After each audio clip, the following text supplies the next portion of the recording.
it's not something I know. So, I think for most of us, you genuinely had to pick something that was going to cheer you up on your work day, make you smile, put a bit of pep in your step. The only guaranteed thing would be a conversation with Wendy. Always funny, and always just lovely as well. And so I know How from many people have called me lovely? genuinely are. I know for a lot of people it's the personal, but I did just want to touch on the work side as well. I know that VHPSS is probably a bit of a black box to most people, but it is a genuinely important surveillance system. It is genuinely unique. There's nothing else in Australia like it. With pandemic preparedness is a bit of a buzzword, and nothing in that system is going to cause a pandemic, but in terms of preparedness, it's the only thing that's looking for things that aren't yet a known threat. So it's really important, and it is run entirely on the back of Wendy.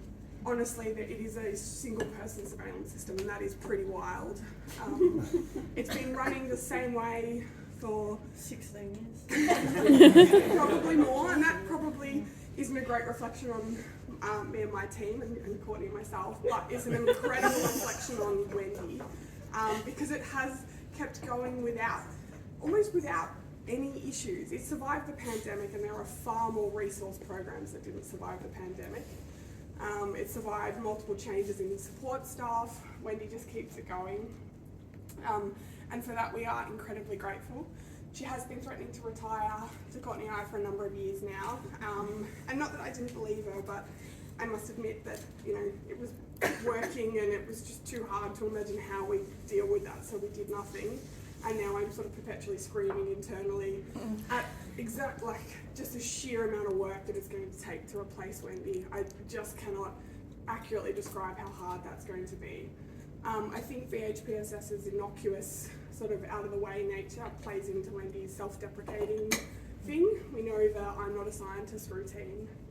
But that's actually a pretty unfair characterization of exactly what Wendy has brought and what we lose tomorrow. She could map effectively all of the healthcare facilities in Victoria, the small regional ones, the offshoots of our big hospitals, the pathology labs that service those, the codes in each pathology lab. She tells the pathology labs themselves what the codes mean. And I'm pretty confident that there would have been someone in the health department who would have been paid probably an obscene amount of money during COVID to map that out, and it's in Wendy's head. She knows exactly what methodology and machines each pathology lab uses for AST and antimicrobial testing. She knows which antimicrobials go with which pathogen. I still don't know what it all means. I know the words. Which she says, but that's a lie. She probably has mapped every bacterial name change that has occurred in these weird and wonderful pathogens. She often comes to me and says, X is now called Y. I googled it and I asked Kerry, what do you think? And I think I'd Google it and ask Kerry too, so I think the same thing. So I think it's a huge we've probably done her a bit of a disservice by allowing her to continue with this I'm not a scientist, it doesn't matter shtick, because it really does. And my God, it's going to be hard to deal with this in the next coming weeks. So I just wanted to really reiterate, from a work perspective, just how grateful we are and how big this loss is. Kerry also really wanted to be here to sort of touch on the personal as well, but she couldn't, unfortunately. So I will try and sum that up, but I don't think the 7 years I've been here quite probably covers it all. On a personal level, it's just, Wendy's wonderful. She genuinely is. She's so funny. She's so wickedly funny. Her stories are just outrageous. I'm excited for the Netflix special. The Guinness story. Yeah, she had me in tears yesterday talking about Guinness and babies. It's just going to be really hard not to have her there each day. I think Kerry had an excellent sort of first impressions of Wendy's story, which I don't have actually. I do distinctly remember the first time I met Wendy, but it was very Wendy. We were at Super 8 getting a coffee. She couldn't hear because it was too loud, so she yelled at me she was deaf. She showed me something on her phone that I probably raised my eyebrows out in the work context. And then she told me she wasn't a scientist, and that was it.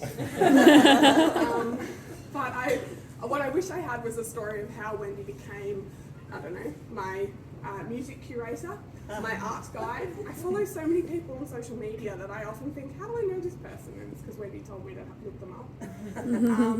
you know, she's an endless source of entertainment, but she's also genuinely really kind. I think she knows much more about the staff here than most of us realise.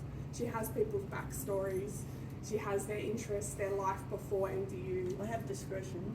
Not that she shares it all, but sometimes she says things and I think, how did you find that out? She asked about my very short-lived football career like it was important, and right now that really matters to me.